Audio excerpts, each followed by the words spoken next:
ओम शांति। आज 19 जून 2020 की साकार मुरली है। आज मीठे बाबा बोले, मीठे बच्चे, अभी तुम्हें निंदा स्तुति मान अपमान दुख सुख सब कुछ सहन करना है। तुम्हारे सुख के दिन अब समीप आ रहे हैं। बाबा कह रहे हैं कि तुम बच्चों में जो भी जन्म जन्मांतर के जो दुख थे सब दूर हो रहे हैं।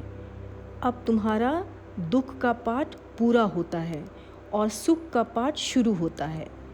लेकिन जो पूरी रीति नहीं जानते हैं वह किसी न किसी बात से दुख ज़रूर देखते हैं। मनुष्य जब तीर्थ यात्रा पर जाते हैं भगवान से मिलने, तो उन्हें बहुत तकलीफ़ों का सामना करना पड़ता है। कभी भीड़ में, कभी बरसात में, कभी तूफ़ान में।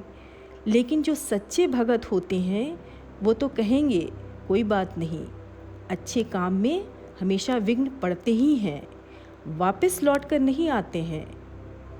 कोई कोई होते हैं थोड़े जो लौट कर भी आ जाते हैं। तो बाबा यहाँ समझाते रहे हैं कि यह भी तुम्हारी यात्रा है। तुम अभी बेहद के बाप के पास जाते हो, वह बाप जो सबके दुख हरने वाला है। यह तो पूरा निश्चय है ही।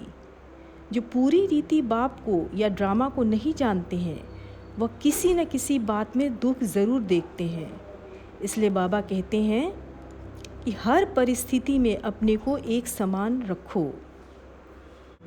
आज का प्रश्न है, बाप अपने ब्राह्मण बच्चों को कौन सी एक वार्निंग देते हैं? बाबा ने उत्तर दिया, बच्चे कभी भी बाप से रूठना नहीं। अगर बाप से रूठेंगे तो सद्गति से भी रूठ जाएंगे। बाप वार्निंग देते हैं, रूठने वालों को बड़ी कड़ी सज़ा मिलेगी। आपस में या ब्राह्मणी से जो भी रूठे तो फूल बनते बनते कांटा बन जाएंगे। इसलिए बहुत बहुत खबरदार रहो। बहुत बच्चे ऐसे हैं जो ब्राह्मणी टीचर बहनों से रूठ कर या आपस में भी रूठ कर पढ़ाई छोड़ देते हैं। लेकिन बाबा कह रहे हैं, सबसे भले ही रूठो, लेकिन एक बाप से कभी नहीं रूठना है। बाबा से रूठना माना सद्गति से रूठना। तो बाबा यहाँ वार्निंग देते हुए कह रहे हैं कि उनके लिए सजाएं बहुत कड़ी है।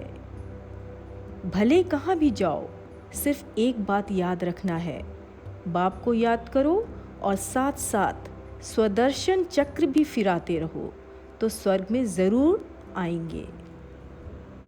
धारणा के लिए मुख्य सार। पहला, किसी भी कारण से पढ़ाई नहीं छोड़नी है। सजाएं बहुत कड़ी है, उनसे बचने के लिए और सब संग तोड़ एक बाप को याद करना है, रूठना नहीं है।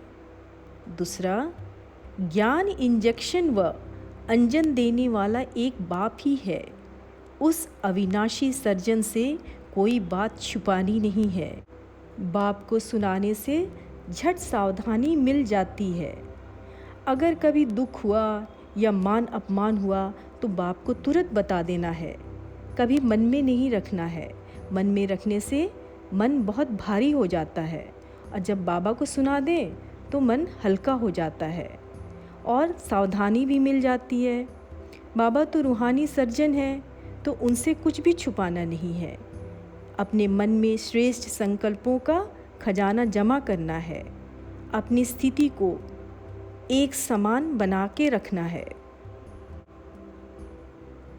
आज बाबा ने वरदान दिया, हर एक की विशेषता को स्मृति में रखते हुए फेथफुल बन एक मत संगठन बनाने वाले सर्व के शुभ चिंतक भव। विस्तार में, ड्रामा अनुसार हर एक को कोई न कोई विशेषता अवश्य प्राप्त है। उस विशेषता को कार्य में लगाओ और औरों की विशेषता को देखो। एक दो में फेथफुल रहो तो उनकी बातों का भाव बदल जाएगा। जब हर एक की विशेषता को देखेंगे तो अनेक होते भी एक दिखाई देगा। एक मत संगठन भी हो जाएगा। कोई किसके ग्लानि भी की बात भी सुनाए तो उसे टेका देने के बजाय सुनने वाले का रूप परिवर्तन कर देना है। तब कहेंगे शुभ चिंतक। जब हम सबके गुणों को देखेंगे तो सब अच्छा लगेगा। जब कोई भी किसी की ग्लानि सुनाए तो उसका मन बदल देना है, उसको सहारा नहीं देना है। एक दूसरे की विशेषताओं को ही देखना है, शुभ चिंतक बनकर रहना है।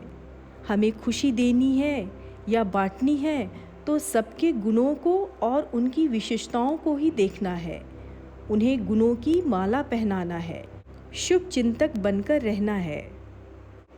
स्लोगन: श्रेष्ठ संकल्प का खजाना ही श्रेष्ठ प्रारब्ध व ब्राह्मण जीवन का आधार है। ओम शांति।